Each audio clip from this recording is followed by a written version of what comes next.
As OSIBANJO ends speculations, zoning still troubles PDP.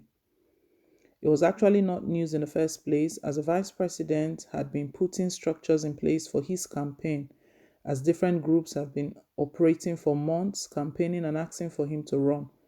And while these groups could not be directly linked to him, fact remained that OSIBANJO never denied them. In fact, even before his official declaration, he had hosted some of these groups in his office. The declaration by Osinbajo has expectedly pitted him against his erstwhile political mentor and boss, Senator Bola Tinubu, with supporters of both contestants already throwing brickbats. The taste of what to come was, however, served when Tinubu hosted some APC governors, and after the meeting, some newsmen accosted the APC national leader, asking him about his take as his son, referring to Osinbajo, has just declared to run for the presidency. Tinubu had retorted that he had no son old enough to declare for presidency. In the same vein, Tinubu supporters have been accusing the former Attorney General and Commissioner for Justice in Lagos State of betraying Tinubu, who, according to them, made him. The weeks ahead will likely see more attritional exchanges. In the opposition PDP, the dominant issue is still that of zoning, and the party seem not to have found a solution to it. Last week, some of the leading PDP presidential aspirants met to see if they could present a consensus candidate to fly the party's flag at the presidential election next year. It seems there is no headway yet. Same last week, former Senate President and former Governor of Kwara State, Bukola Saraki, alongside former Speaker of the House of Representatives and current Governor of Sokoto State, Waziri Tambuwa, were in Yenagoa, the Bayelsa State capital, to meet the governor, and they told newsmen that the consensus arrangement of the party was working. Sources within the party said there was no way consensus would work unless the issue of zoning was resolved. All the aspirants, 14 in number as at the time of going to press, had not agreed on zoning, with those from the north insisting the ticket must be thrown open. Former Vice President Atiku Abubakar is not ready to step down so that the ticket will be zoned to the south. So for the consensus to work, there must be agreement on zoning. And if there is no headway on that, then consensus seems dead on arrival. After months of speculations and consultations, Vice President Yemi Osinbajo finally ended doubts and officially announced his intention to succeed his boss, President Muhammadu Buhari. Since January, there has been at least 4 occasions when words were rife that the number 2 man would announce his candidacy, but he finally laid this to rest by the rather austere manner which he did it. And take this to the bank, Osinbajo is immensely qualified to succeed Buhari, having served as the number 2 to the president for nearly 7 years. Apart from this, in advanced democracies, he would be the first name among those to succeed the president, even if his declaration speech was somehow lacking in vibe.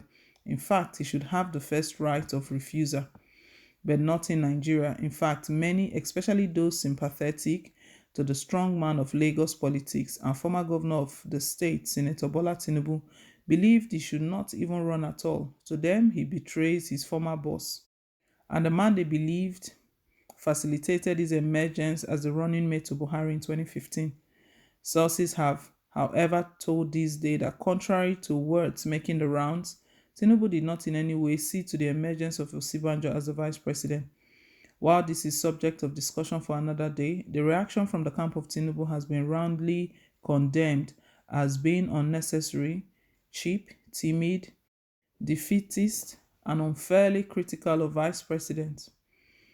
In fact, some of Tinubu's supporters have claimed that the fact that Osinbajo chose the Passion week of the crucifixion of Jesus Christ, to declare his intention to run showed he was a Judas. Sir Kayode Otitoju, logistic expert and leading senatorial aspirant for Ekiti North Senatorial District of Ekiti State, said it was wrong for anyone from Tinubu's camp to describe Osinbajo as a betrayer.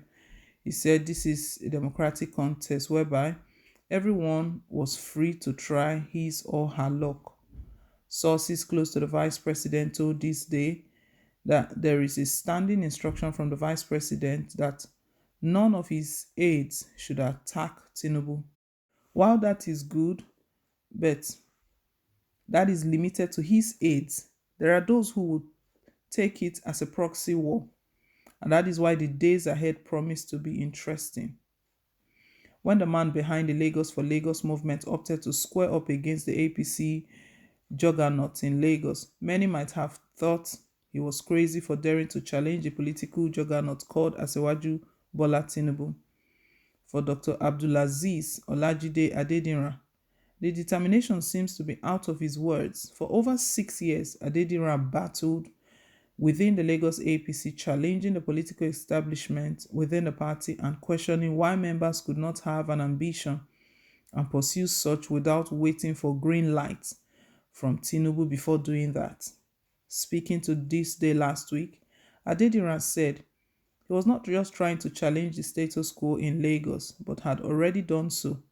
He explained that one thing about Lagos APC was that, as a member, you could not develop and build your own structure outside that of Tinubu. He claimed that was the offense he committed. In fact, his own group conducted its own parallel congress in the state last time out.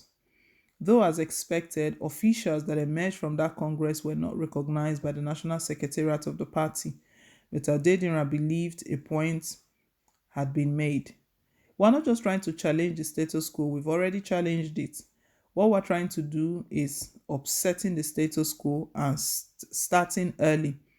We started 7 years ago. What you are seeing now is not a job of 2 or 3 years.